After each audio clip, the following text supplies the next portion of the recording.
Hello and good afternoon. Welcome to Mystic Ashram. Thank you for being here with me.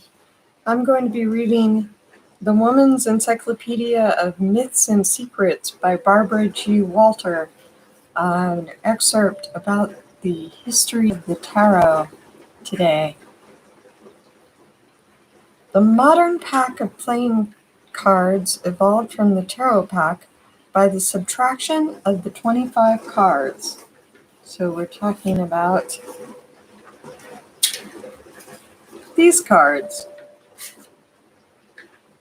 Modern playing cards.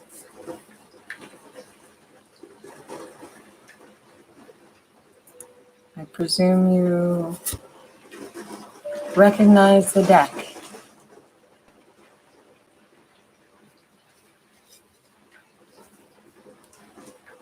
Subtraction of 25 cards. In addition to the now standard 52, 4 suits from ace to king, tarot packs had a 5th suit, the major arcana, the great secrets, a trump suit consisting of 22 picture cards. Only one of these trump cards now remains in the deck, the Joker, Jester, or Fool. So, to explain our major arcana,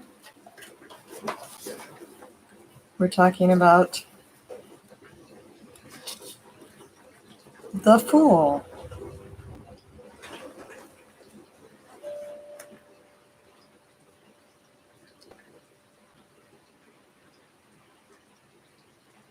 Also known as the Joker or the Jester. Present card decks are only remnants of what medieval cards used to be, that is, the tarot. So I used to have a Cagliostro deck that would be good to interpret here. But any Italian-esque, Romanesque deck will do. And I like to keep them in a beautiful container relevant to the deck. So medieval decks often have a lot of gilding, such as this one, which I've had for quite a long time, the Tarot of St. Petersburg.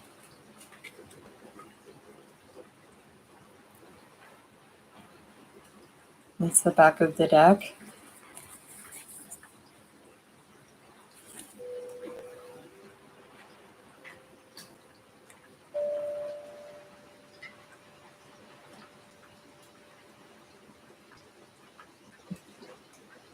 Four court cards also disappeared from the suits.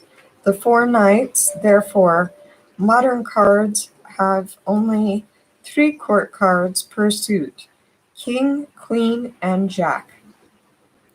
So King, Queen, and a Jack in these.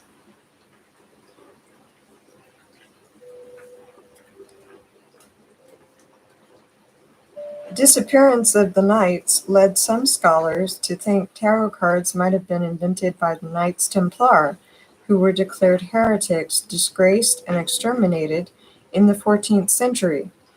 Though Templars may have learned from the Saracens to use the cards, they didn't invent them. Unbound books of picture cards were long used in the East to teach mystical doctrines to people who couldn't read. Italian author Cavalluso wrote, in the year 1379, the game of cards was brought to Viterbo from the country of the Saracens, where it was called naib. In that year, Saracen mercenaries served in the armies of the rival popes Urban VI and Clement VII, but Saracenic Arabs had occupied Spain, southern France, Sicily, and Italy since the early 8th century. The Arabs dominated Spain until the 15th century. Their word naib became Spanish for naipes, or playing cards. Gypsies migrating from their ancient home in Hindustan also brought cards into Europe. Tarot cards have been called the compendium of gypsy philosophy and religion. End quote. The world's oldest gambling game, Faro, came from gypsies who were supposed to be Egyptians and whose game of kings was naturally named Pharaoh or Pharaoh because it is said that their cards had pharaohs painted on them. Spanish gypsies introduced Spain's national card game, Hombre, Spanish for hombre, the game of man, which was as much a system of mystical divination as a game. Hombre was a modification of the earlier game of Primero. Of all modern games, that which most resembles the ancient tarot. The mysterious disappearance of the trump suit and the knights was connected with more or less consistent hostility of Christian authorities towards the cards. In 1370, a monk named John of Brefeld said in the symbolism of the cards, quote, "The state of the world as it now is most excellently described and figured." But this turned out to be an heretical opinion. Other churchmen claimed the Cathari used cards to teach their Gnostic faith. In 1378, the cards were banned in Regensburg, Germany. In 1381, they were condemned in Marseille. In 1397, they were forbidden in Paris. In 1423, Saint Bernardino of Siena said that the cards were invented by the devil. In 1441, importation of the cards was prohibited in Venice. In 1450, a Franciscan friar denounced cards in northern Italy. John Northbrook later wrote, quote, "The play at cards is an invention of the devil, which he found out that he might the easier bring in idolatry amongst men," end quote. Scottish clergymen called the cards the devil's books. Churchmen were especially enraged by the major arcana, or trump suit. These 22 little pictures were called the rungs of a ladder leading to the depths of hell, end quote. Cards were described as the devil's breviary, in which most various figures are painted just as they are in the breviaries of Christ, which figures show forth the mysteries of evil, end quote. One may well wonder, what were these mysteries? What idols did the idolatry of the cards show forth? What doctrines were taught by the devil's breviary, end quote. The tarot has been linked with several non-Christian mystical systems: the Kabbalah, Hermetic magic, classical paganism, witchcraft. Dr. Gerard Ancosse wrote, the quote, "The game of cards called the tarot, which the gypsies possess, is the Bible of Bibles. It is the book of Thoth Hermes Trismegistus, the book of Adam, the book of the primitive revelation of ancient civilizations," end quote. A more recent student of the cards says, "The tarot speaks in the language of symbols, the language of the unconscious, and when approached in the right manner, it may open doors into the hidden reaches of the soul. In the East, whence cards originally came, there was an ancient tradition of religious insights taught through dramatic presentation or through pictures. Eastern mystics believe in the existence of a secret international symbol code known only to initiates, whereby the true meanings of religious mysteries are revealed. Similarly, it was thought the hieroglyphics of Egypt and Central America began as a secret symbol code. Pythagorean and Orphic initiates used such code systems in antiquity.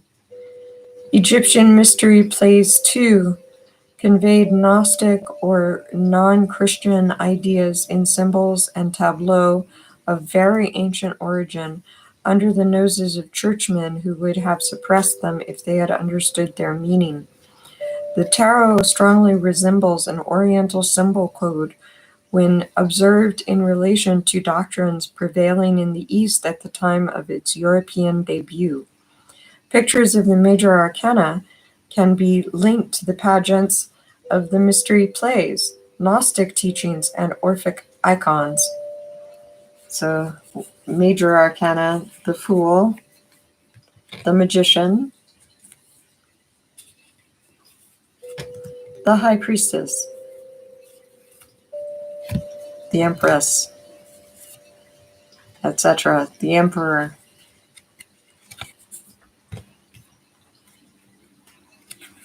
These are not in any particular order. The Hierophant.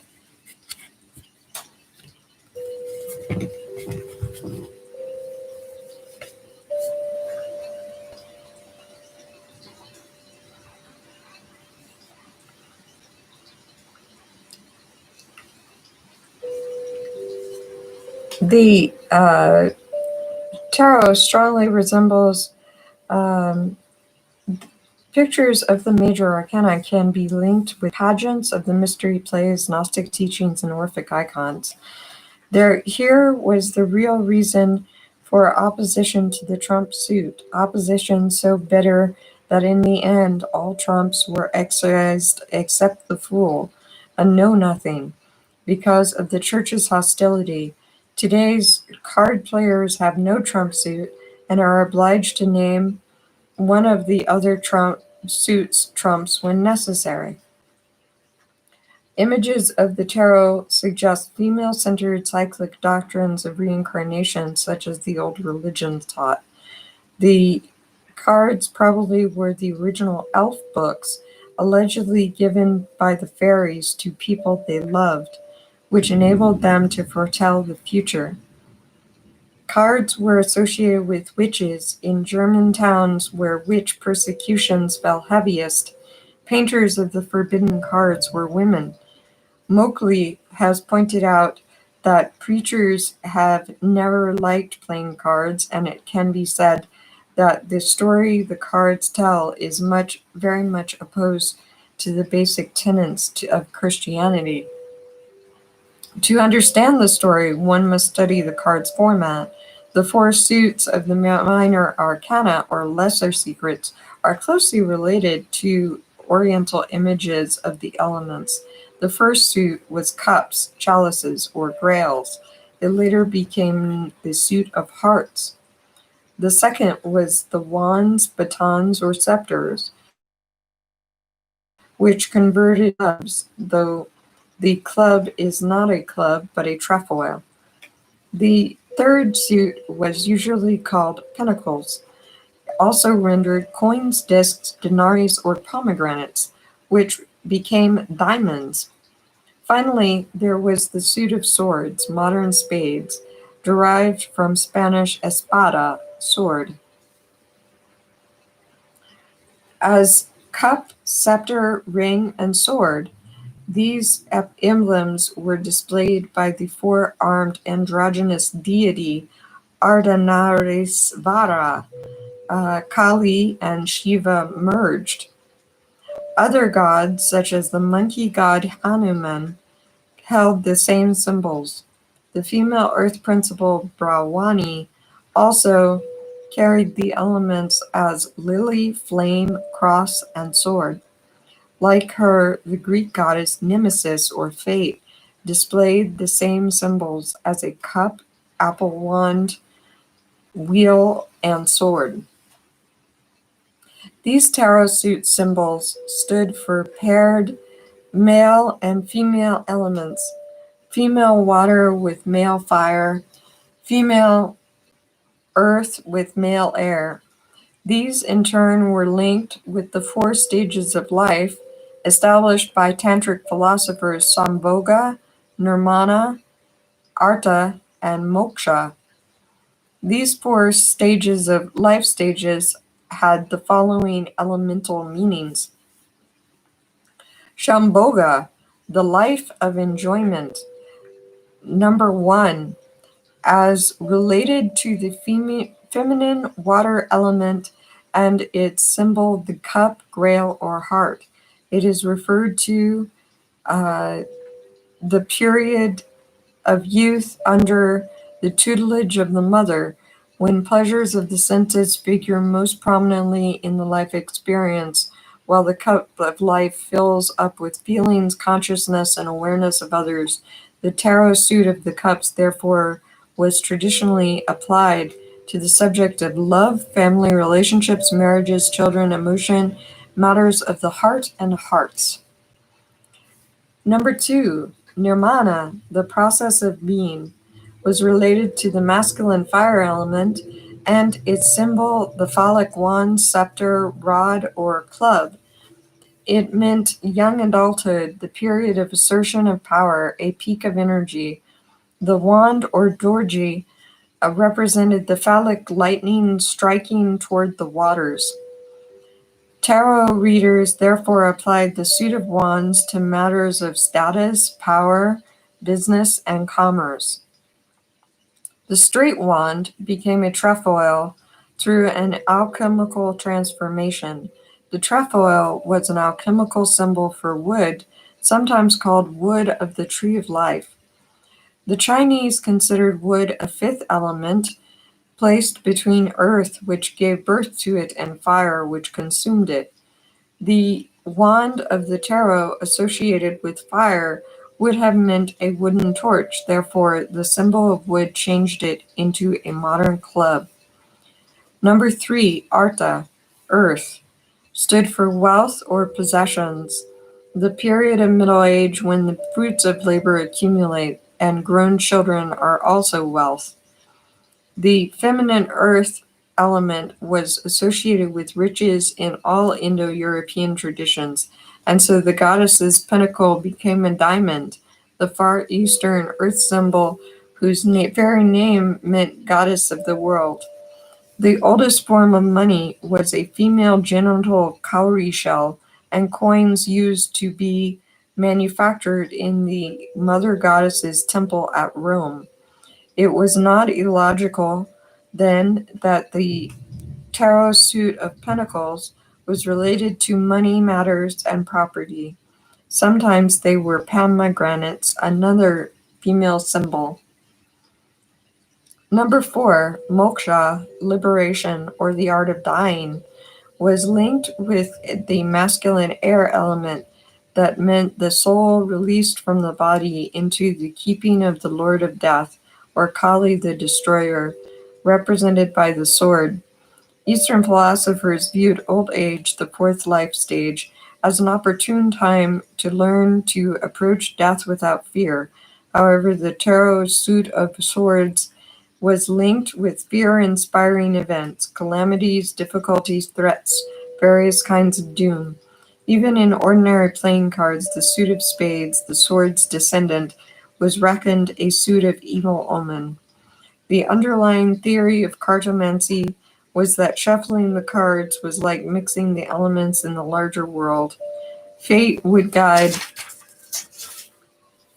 the diviner to make combinations which, properly interpreted, would apply to past or future events that the mingling of elements brought about. Suit colors still show the blood red of life for the feminine elements and the black of death for the male elements, according to very ancient Oriental ideas of the active energy of the Lady of Life as opposed to passivity of the Lord of Death. It is perhaps oddly significant that the oversized ace of modern cards is the ace of spades, symbolically the sword of Father Heaven, which fortune tellers called the card of death. When churchmen failed to eradicate playing cards, there were several attempts to adapt the cards to Christian orthodoxy. Major Arcana pictures were described as various episodes in Christ's Passion, as if they represented stations of the cross. Another system tried to relate the four suits to the four Grail hollows, were listed in the 12th century as 1. The chalice of the Last Supper, 2. The wooden lance of St. Longinus, used to pierce Jesus' side, 3. The round paten or platter, from which Jesus' disciples ate the paschal lamb, and 4. King David's sword of the Spirit.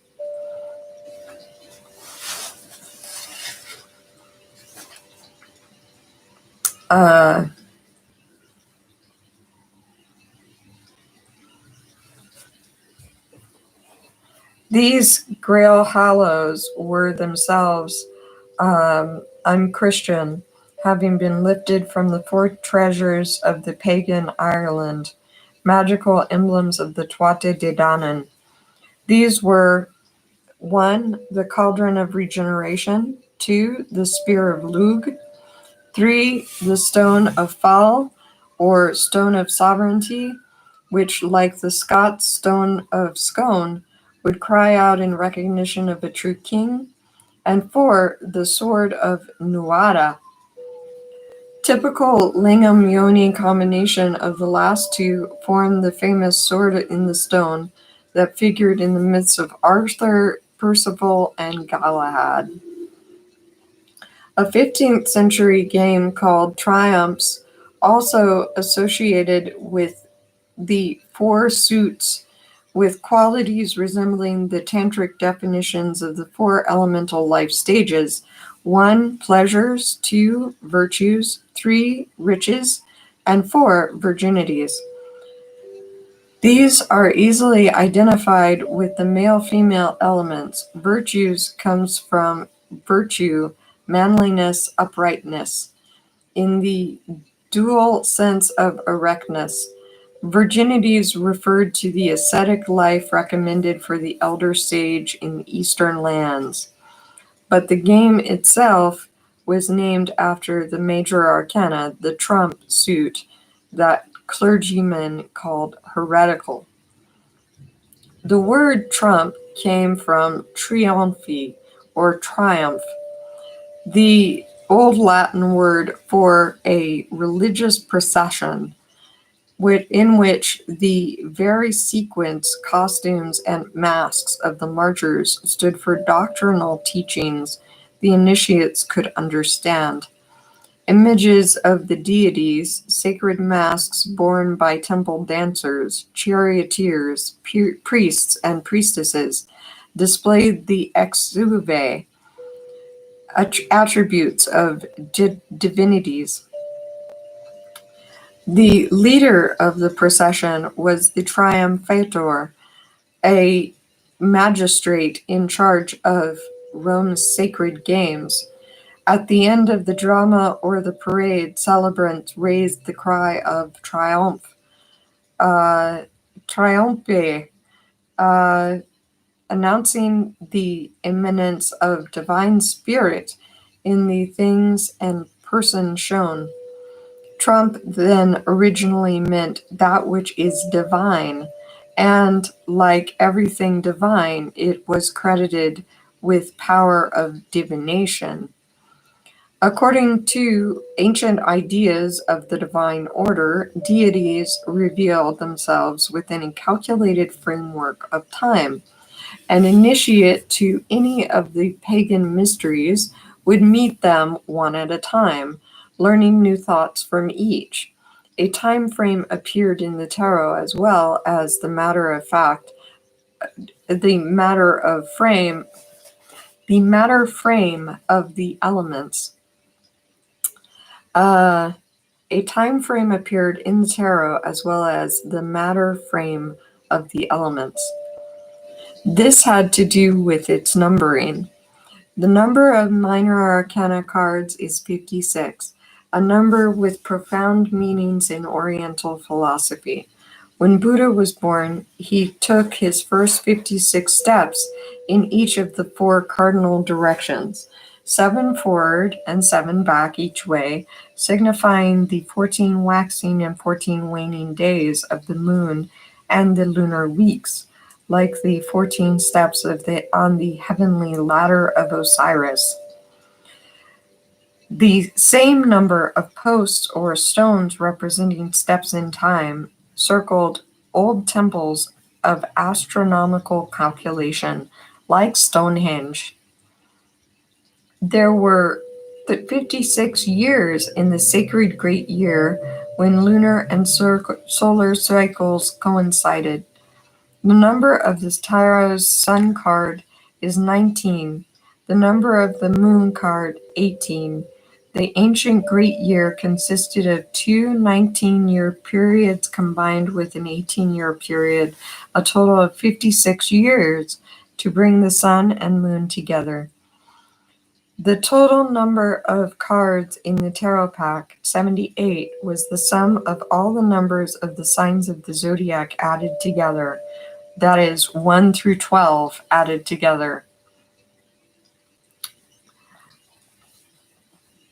Among the many derivations offered for the mysterious word tarot was the famous palindrome, roto taro orat, Torah, ator.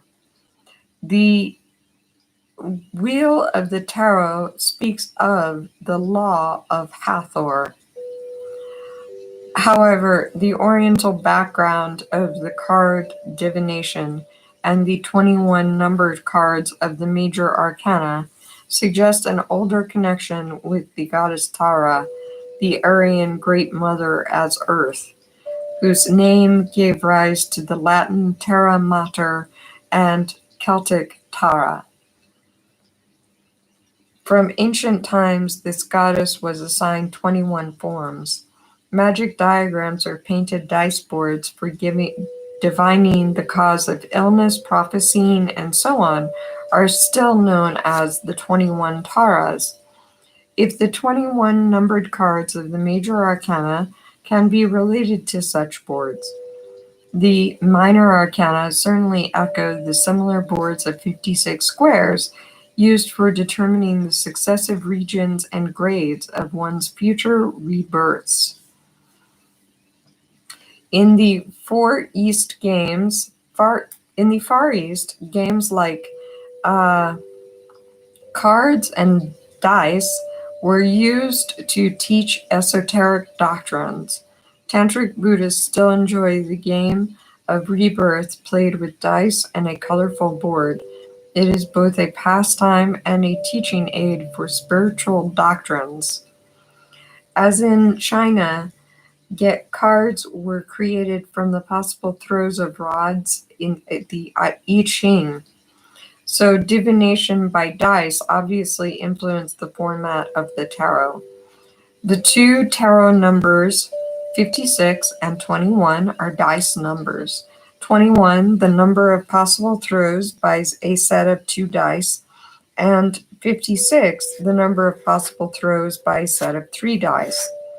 Together, they add up to 77, 7 times 11, the ultimate number of dice games. The tarot pack has one more card, making 78, but this card has no numerical value. It is the Fool, whose number is 0. In many tarot layouts, he stands apart as an observer or querent. The form and meaning of Hindu temples also has some influence on the tarot. Images showing various manifestations of avatars of the deities were placed in rows along corridors leading to the central Holy of Holies. Devout pilgrims passed through this instructive picture gallery, saying prayers at each station. Pictures of the deities and their attributes used to be painted on cards, like a miniature picture gallery for private meditation. And I have some cards actually right here which illustrate this. And they're from the Bhagavad Gita. And they have some pictures like that.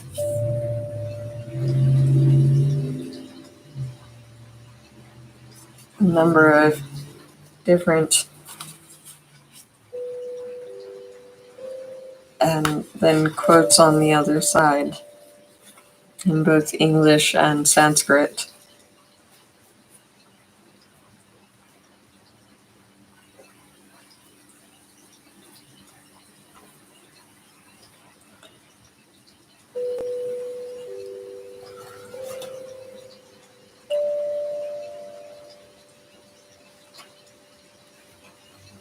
So it says,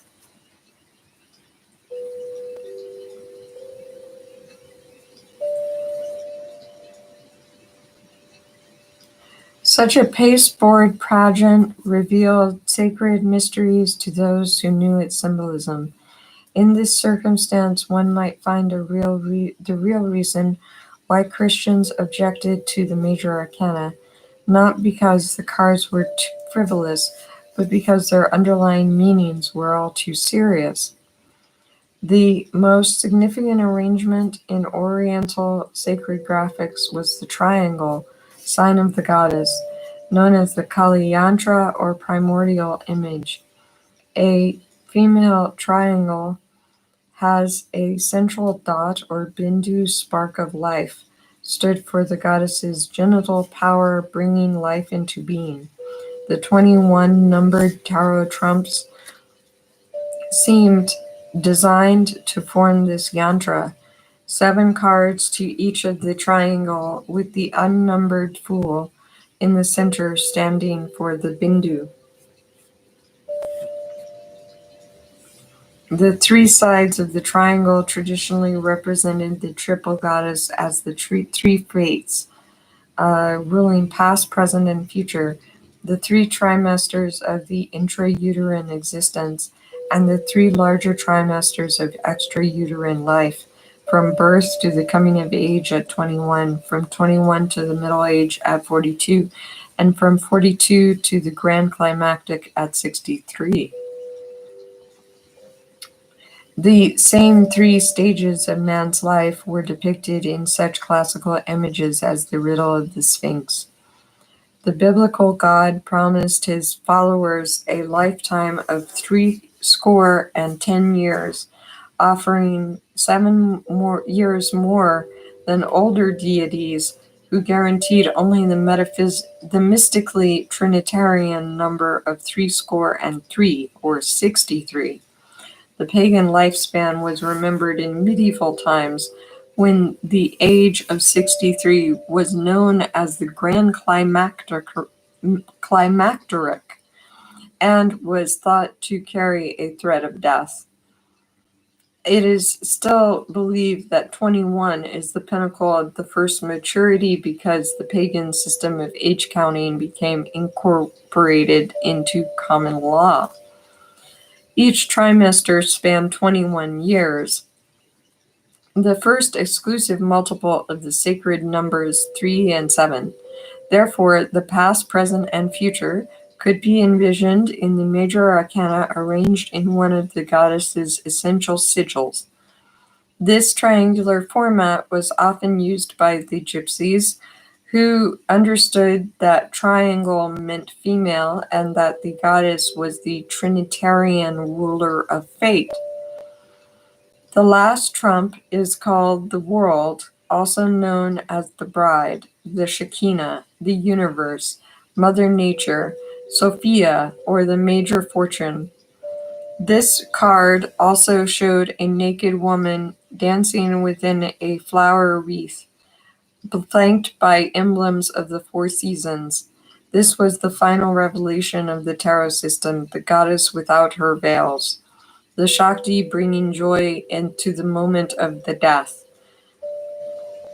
According to the doctrine of karma, she it is who is ever desired, won, and lost again, end quote.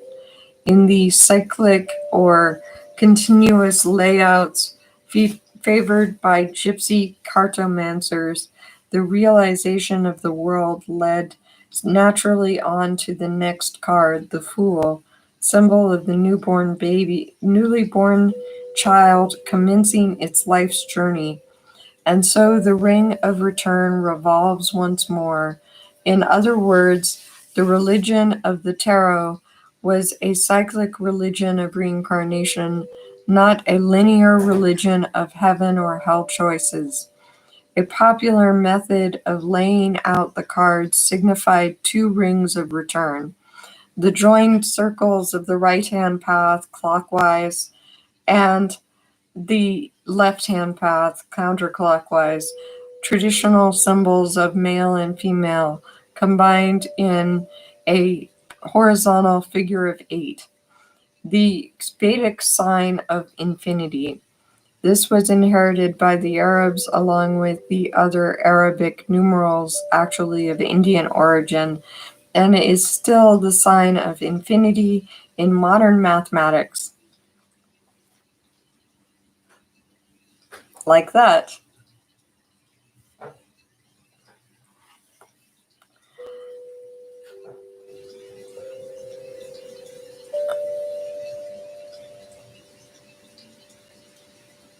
The major arcana strongly suggested this figure 8 layout by their own traditional designs.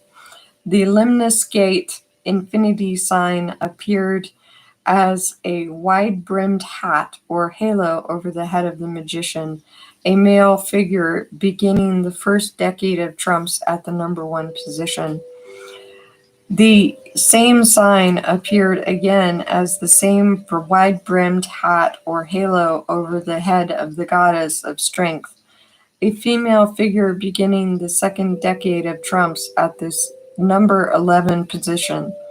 The male and female figures hinted that the first circle of 10 cards was to rotate clockwise along the solar path. The second circle of 10 cards was to rotate counterclockwise along the lunar path.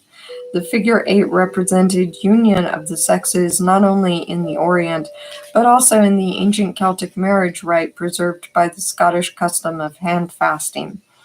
Bride and groom joined their right male hands and their left female hands also, forming the double-sexed infinity sign to signify the blending of their two natures.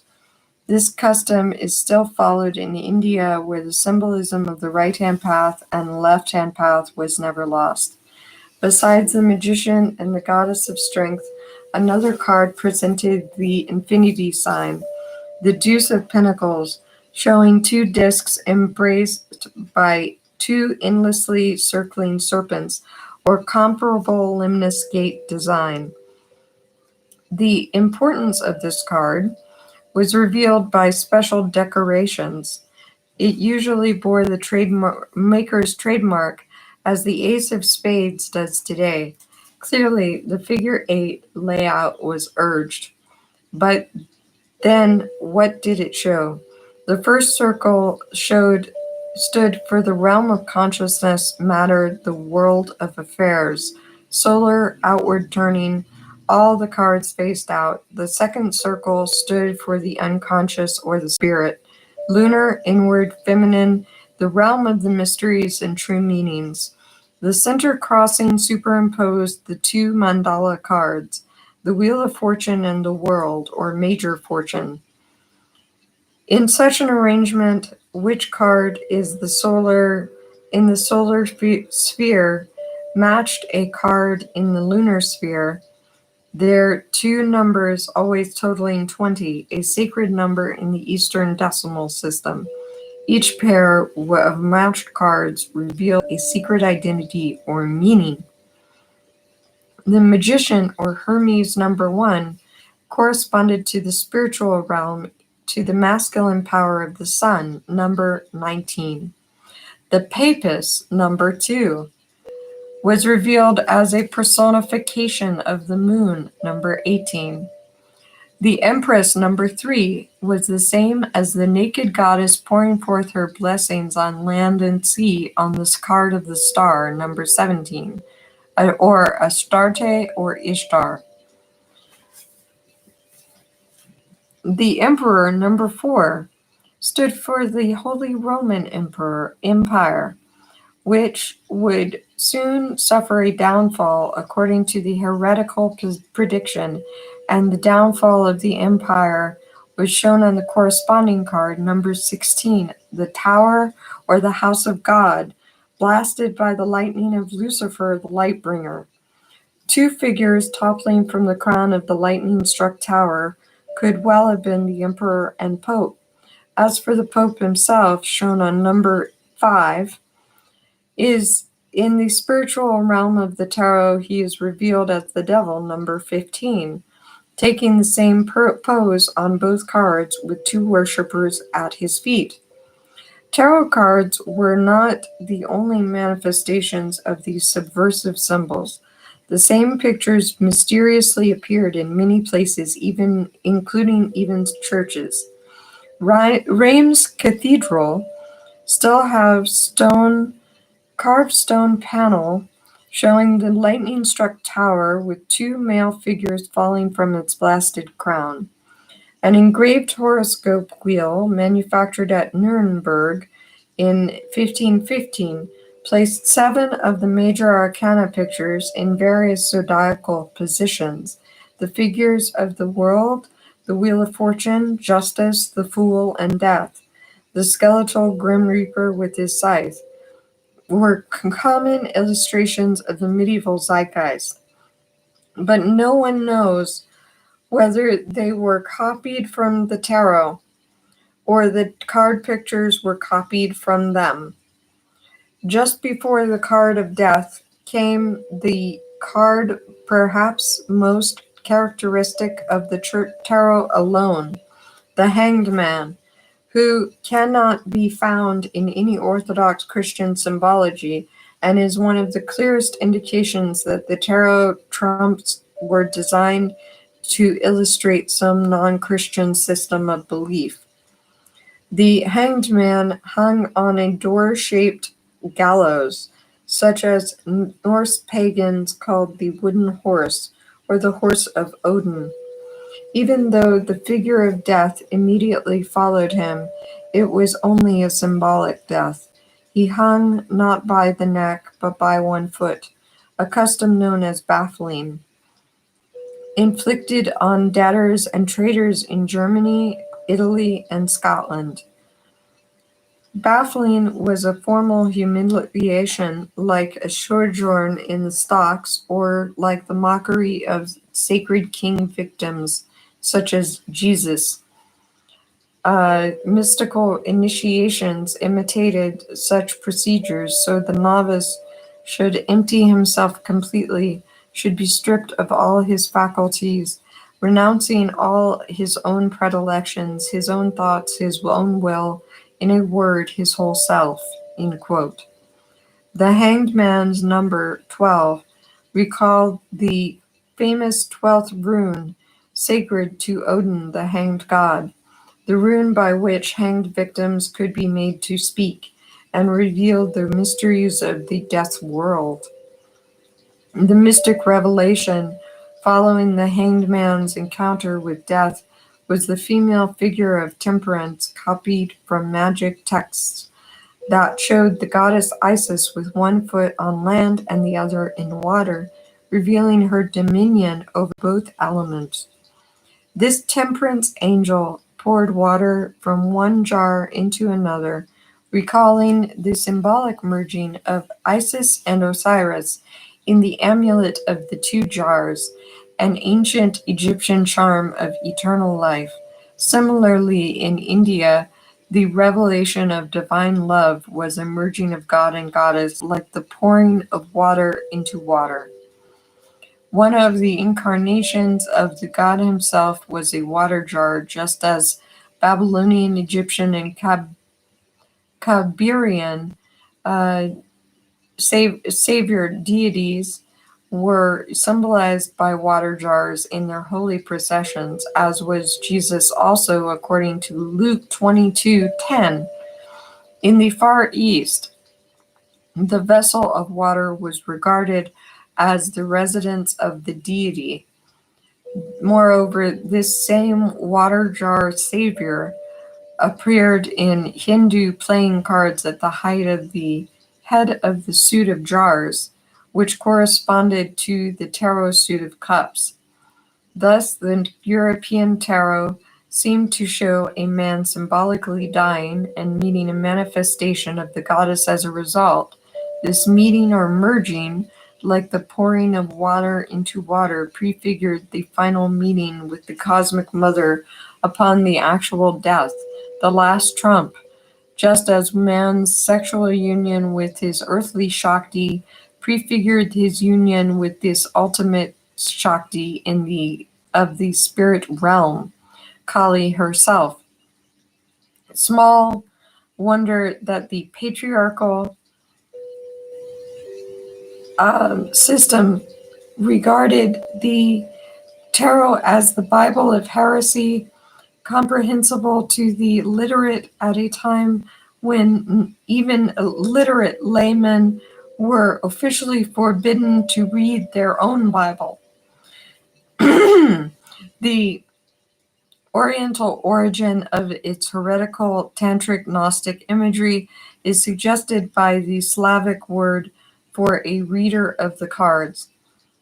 Vedavika, literally a Vedic seer.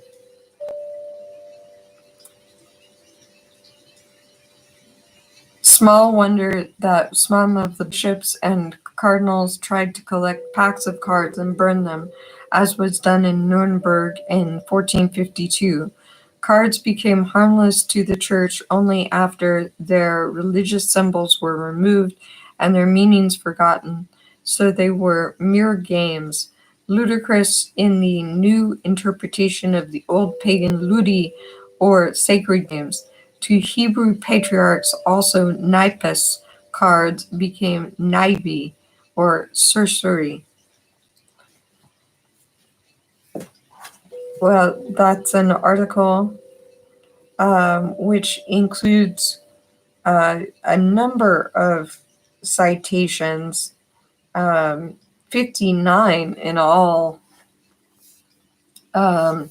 Quite an article. So I won't cite all the people who contributed to it, but I highly recommend the book that it comes from, this by Barbara G. Walker, The Woman's Encyclopedia of Myths and Secrets. Thank you so much for joining me for this extended look at the history of the tarot in relation to playing cards and mythology and its history, the symbology. We touched on imagery and numerology. We also touched on Eastern themes, both in the I Ching as well as with regard to Vedic religion. We spoke quite a bit about the Romani stories of the cards, and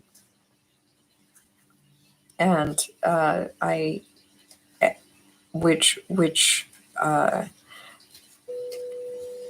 act to illustrate and unfold that water going into water. I like that. So to illustrate these divine essential concepts and constructs. Thank you so much for joining me, and I will talk to you soon. Many, many blessings. I hope that this has helped you, and I'll be back soon with more tarot and art and music. Much appreciated for your support.